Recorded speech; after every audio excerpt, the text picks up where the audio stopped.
Have stocks bottomed? We'll look at that.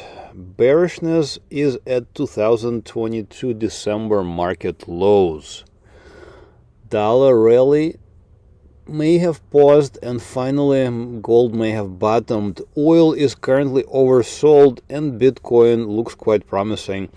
All this and more in today's edition of MasterChartsTrading.com market recap for Friday, October 6, 2023. As always, please don't forget to do the 3 actions I'm always asking you for. That is to hit the like button, subscribe to this channel, share this video. These actions is what keeps this channel going. Thank you once again for your support. If you're not yet a subscriber, consider signing up by going to the link in the description.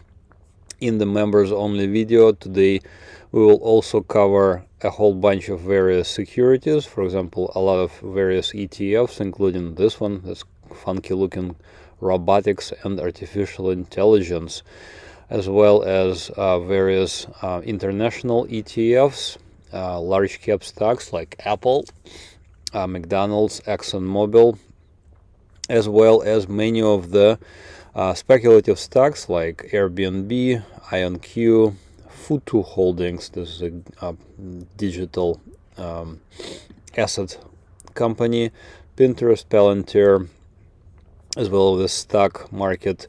The gold-related stocks. If you're not yet a subscriber, you will also get my indicators. You can see on this chart this green, blue, red, and yellow line. These are my proprietary indicators which I use for trading. If you haven't yet signed up, consider signing up.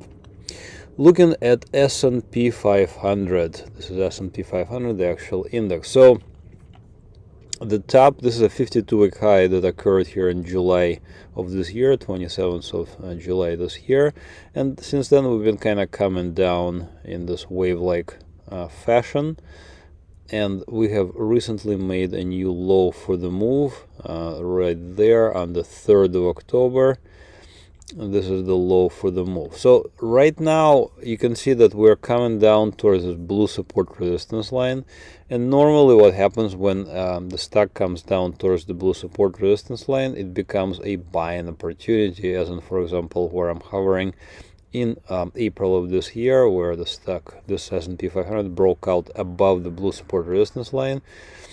These indicators are based on price action. They're not based on a moving average. So, for example, here's a moving average, 200-day exponential moving average.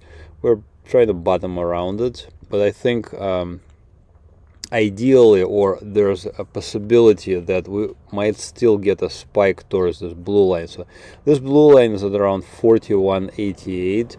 The 200-day exponential moving average is at 42.65. So I think there is a good chance that we will spike down towards like 41.50, 41.80 levels, and I think that might just be it. Now, what I also can show you is I can show you a projection of my indicators into the near future, and notice that what's happening is these indicators are coming up towards the price action. So let's say, so technically, if we're already, let's say today was the October 12th, where I'm hovering, or even October 13th, so next Friday. If it was next Friday, then the price action would have touched this blue support resistance line, and that would mean that we have completed this being overbought back here in July, and then coming down towards this blue line, and we have become oversold. So notice again that the indicators are projected to move higher. This will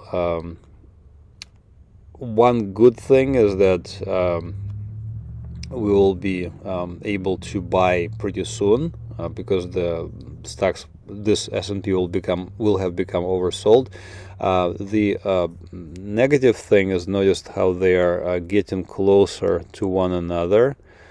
So notice that currently, I'm going to turn them off for a second. Currently, the distance between the yellow and green line is around 735 points, but in the near term, the distance between the yellow and blue line would narrow, so it will become 540 points. So it is a pretty significant narrowing. So what sometimes, but not always, happens when we see a narrowing of a trading range, a narrowing of the indicators, is that the trend change, or in other words, we're currently in a bull market or an uptrend. So but let's pretend that we will get a strong selling pressure for some reason. I don't know exactly why, but for example, there's some negative economic news, God forbid a major war on top of the Ukrainian war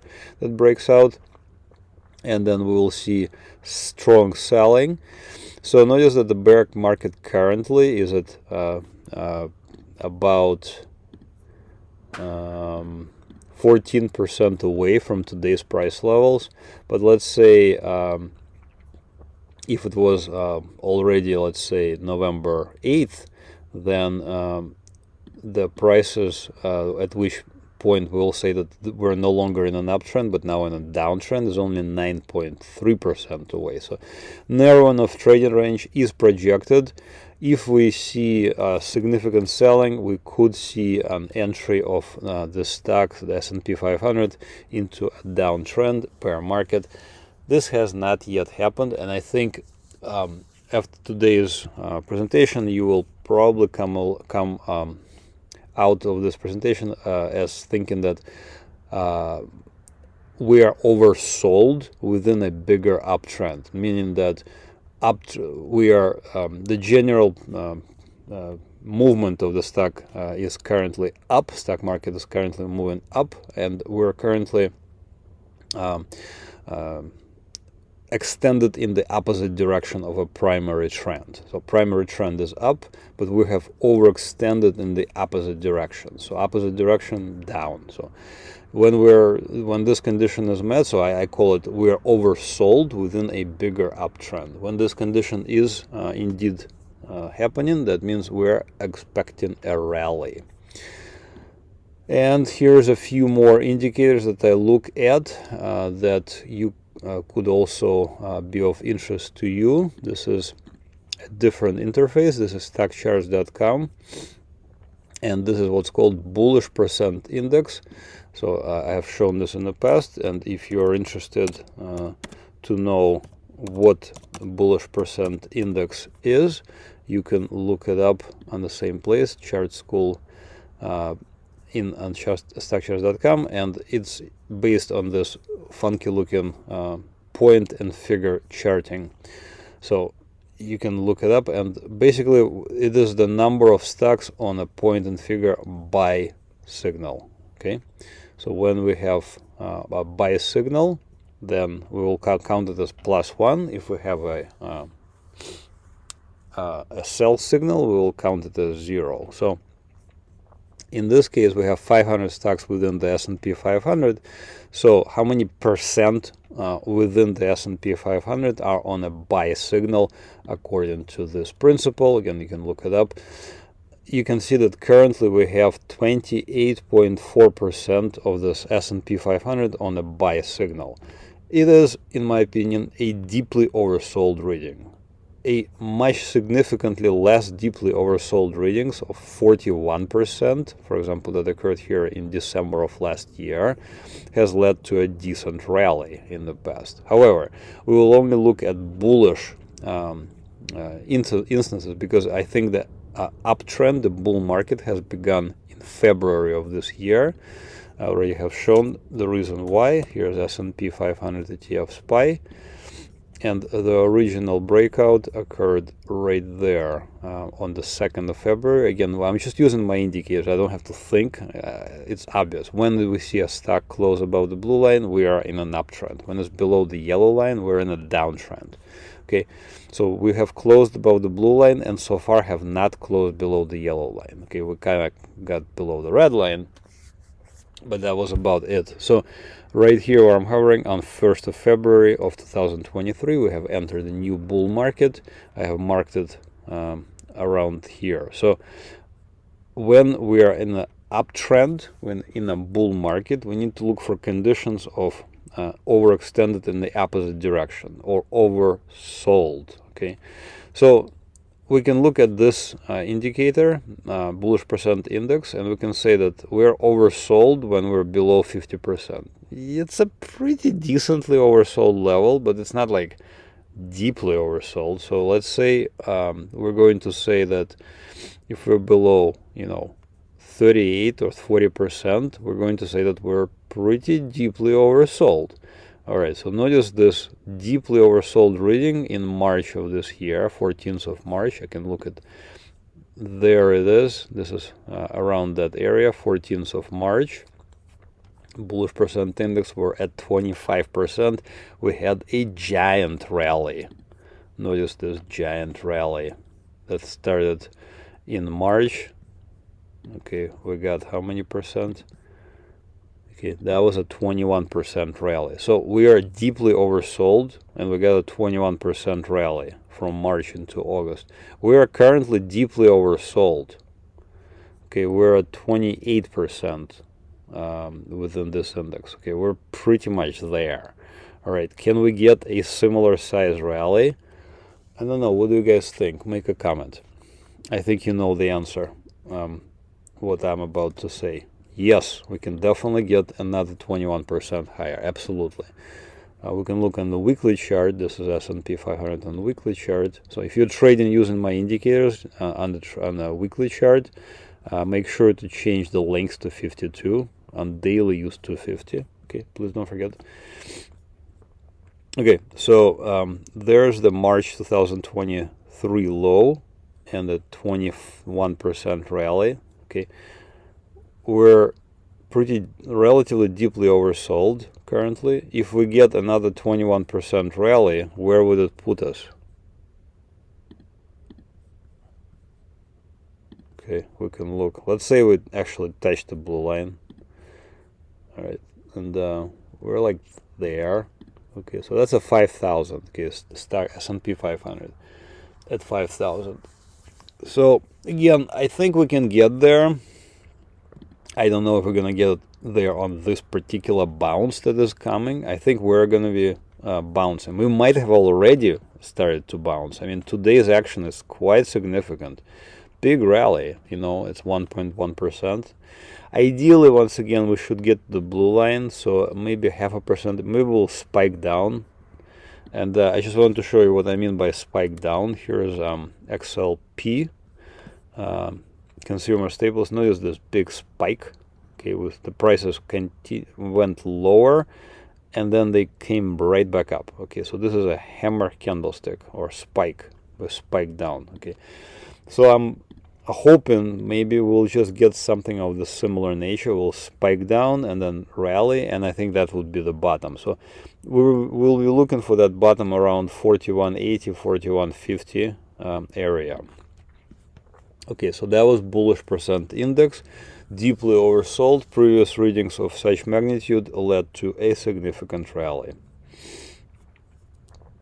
And even in more interesting reading right now is, I'm looking at, it's again on StockCharts.com, $CPC.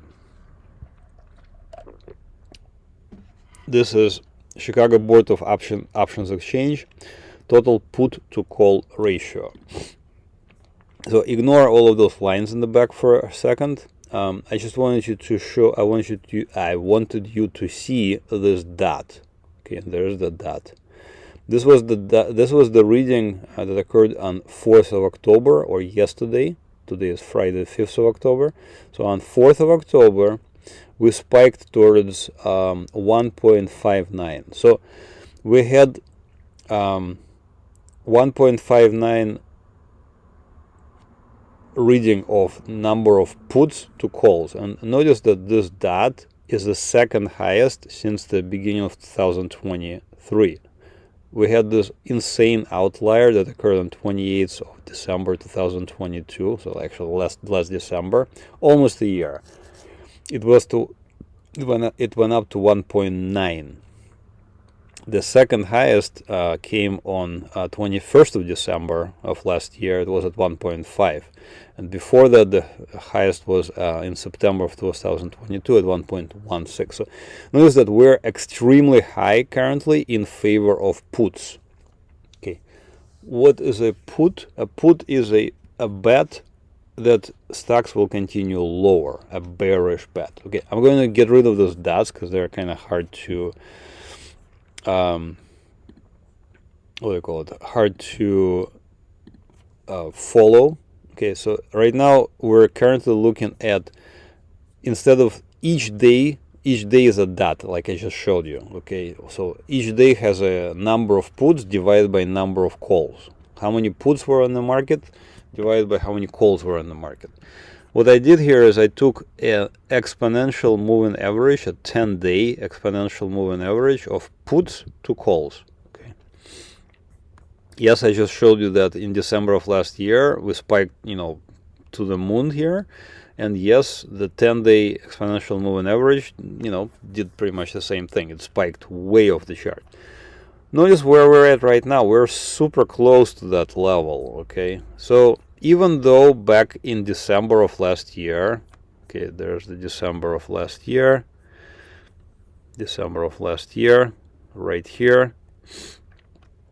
This is when we had a lot of puts, people thinking that we're gonna collapse to like zero, there will be nuclear war, something of that nature. No, we got a rally, and in fact we got a rally that eventually led to a new bull market. Okay, so what I'm trying to say is that we're kind of there as far as people thinking that we're we will go to zero. There's going to be something terrible that's about to happen and it will unravel completely. Can this happen? Yes, but I think the likelihood of that is at this particular moment is not that high. We're deeply oversold, and people think that there is going to be a collapse. Okay, so this indicator is the opposite. Think opposite. When we have more calls, when people thinking that we're gonna go to the moon and we're all happy and we have euphoria, the opposite happens and we pull back. So I marked two examples here. One very recent one occurred exactly in July of this year. There it is. Yeah, okay. July of this year, we had so many people thinking that we will just continue higher and nothing will ever happen. Okay, so euphoria, we have too many calls. They're literally a very low level of puts. We got the opposite. We're getting a correction right now, corrective action. Now we have the opposite situation. We have so many puts, but people think that that's it. This is the end, and we will have nothing left. Okay, maybe nuclear ashes. Okay, so right now, it's the opposite that's happening. Okay, we're seeing a quite extreme bearishness. Okay, after a not a terribly significant move down, and the stock market is in an uptrend. Okay, so we have a strong bearishness. Stock market is in an uptrend. This is a recipe for a rally. More puts, expect a rally. We have a lot of puts. Like I said, we have a second highest number of puts, second highest number of bearish bets since December of 2022. This is important, and I think the bottom of stock market is quite close, if not already in. Okay, the intermediate bottom, not the absolute bottom. Okay, so intermediate bottom, and this is a classic, kind of move up, relatively shallow pullback, and hopefully bottom, and then a move higher. Again, what do you guys think? What do you guys think about stock market market breadth indicators? Do you use them, and do you find them useful? So make a comment. All right, let's switch gears. We're currently looking at dollar currency index, DXY. So we look at dollar currency index because we also trade gold. In a second, I'll get to gold and I'll explain why that's important. So dollar went on a tear. Actually, let's look at the weekly chart of dollar. There it is. Like I said, we had 10 weeks in a row of green candlesticks. So last week I already said that we have this shadow out of the top here. There's the shadow out of the top. That means the prices went up, but they came down towards the week end. And now we have a classic. This is a shooting star candlestick or a falling star candlestick at the top of the range. So it's, I mean, we might kind of bounce around sideways, but this does look like it's tapping. Okay, this is a weekly candlestick. On a daily candlestick, it looks daily candlesticks look kind of like that. You know, following a steep run of 10 weeks, we're finally getting some sort of a profit taken. Call it whatever you want. Now, what I want you to pay attention to is the indicator lines. So currently dollar is still in a downtrend. Okay, dollar began its downtrend where I'm hovering on January 12th of this year, 2023, and you can see an opportunity to sell it short right there in March of this year. And so right now we have absolutely become overbought. We got above this red line. So when we're in a downtrend, we need to use the red line to think about when are we in an we're overbought. Okay, so we're currently overbought for sure. There's no questions about it. And we need to see a signal. A signal will occur when we close below the red line. Now, here's what I'm going to do. I'm going to turn on the projection again into the future. And here's what's happening with the future projection. Why I think we're sort of in danger of gold. When I get to gold in a second, where gold is in danger because of this. So notice the way the indicators are curving down. I mean, steeply, really curving down. So if it was even end of October, okay, that means we were already in a new uptrend for the dollar. Okay, right now I'm still thinking that we're in a downtrend for the dollar because I'm waiting for the dollar to roll over and to do something like this again. Okay, we went up above the red line and then we closed below it. That's a short signal. That's when we sell short. We had a nice move down. Okay, so we're looking for something along the same lines. The problem is that because of the way the indicators are curving down, it's very easy for the dollar index to just move a little bit higher and boom, we're in an uptrend. Okay, so when we're in an uptrend for the dollar, we will be by extension in a downtrend for gold. Here's XAU divided by USD. So when the bottom part of this equation will get bigger, fatter, it will pull this currency pair lower. And it's doing exactly that, okay? Dollar has been moving up since July of this year. Gold, where's July?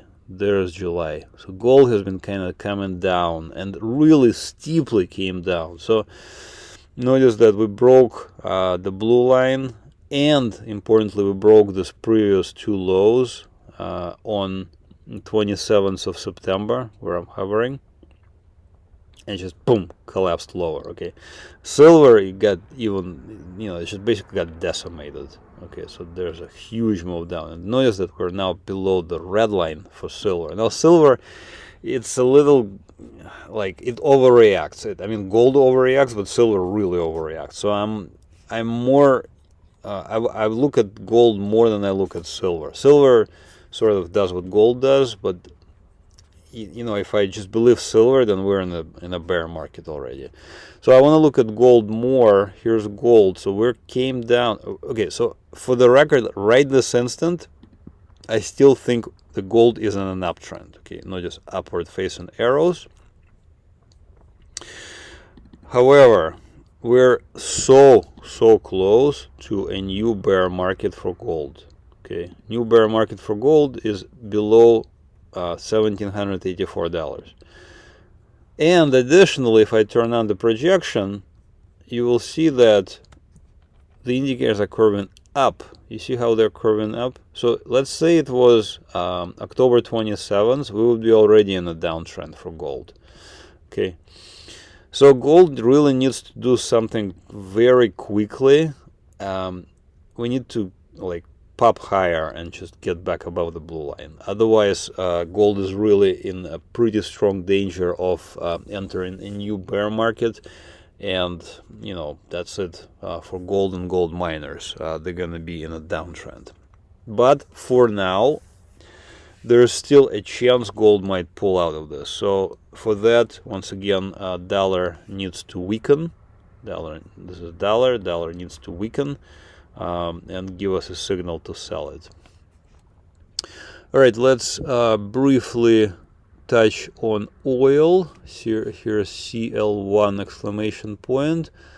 You can, Brent crude is pretty much the same thing. Brent, you can look at Brent for my European listeners and non-American listeners. So it's pretty similar. But let's look at CL1 exclamation point. These are crude oil futures, continuous futures. So there's a breakout into new uptrend where I'm hovering, 31st of August, above the blue line. So again, we broke out. Nice impulse move higher, tapped out here on September 28th. Big move lower, especially on the 4th of October, just a lot of selling. So notice what's happening right now. We're now below the blue line. If we say that oil is in an uptrend, we're currently oversold. All right, so uptrend and currently oversold is a recipe for bounce higher. All we need to do is to see a signal. So right now we don't have a signal. We're closed below the blue line. Notice we haven't closed above it yet. Okay, once we do something like this, we close above it, we'll have a signal. So we're waiting to see when or if oil goes above the blue line. If it does, I think we could easily get to $100 per barrel. And let's wrap up today with Bitcoin. It to me looks moderately optimistic. In fact, it's optimistic enough for me to buy more. So I bought Bitcoin back here in August at 26,600, and it's just been doing kind of just this trading around the blue line. Now it does look promising, especially the surge on the 1st of October. So I went ahead and I added to my position at 2760. I'm expecting, you know, since Bitcoin is currently in an uptrend, again, notice upward facing arrows, pullbacks towards the blue line, good opportunity to buy. Okay, so right now I'm expecting Bitcoin to at least try to challenge this highs from July and try to break higher from here. So again, what do you guys think? I'm interested in your opinion on stocks, gold, oil, Bitcoin, perhaps other securities like natural gas.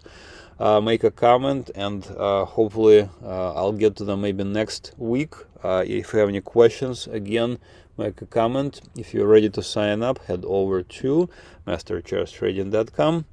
One word, MasterChartsTrading.com. Click on sign up. Sign up for one of the products. So again, trading indicators are these lines on the chart. You can trade pretty much anything you like on pretty much any time frame. Here's Bitcoin in 30-second time frame. I mean, I don't recommend it, but it's possible. But yeah, you can, like, you know, buy above the blue line, buy above the blue line, above the blue line. So that's a possibility if you want to trade it on the 30-second chart. It's available for TradingView.com. You don't need to have a paid TradingView account. This is a TradingView.com interface. Just need a free TradingView.com interface. You can trade pretty much anything under the sun. Newsletters. So this week I will cover all of these various securities that we look at. Lots of ETFs, international ETFs, large cap stocks, as well as various speculative stocks, as well as gold. And this one right here, Cybin, sounds like a psilocybin. It's a psychedelic firm.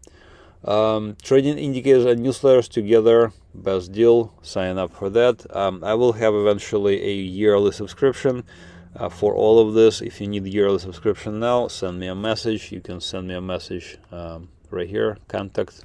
You can also send me a message through tradingview.com interface by just sending me a message here. I'm at MasterCharts. Again, thank you for watching. Please don't forget to hit the like button, subscribe to the channel, share it, and once again, have another great trading week. Bye-bye.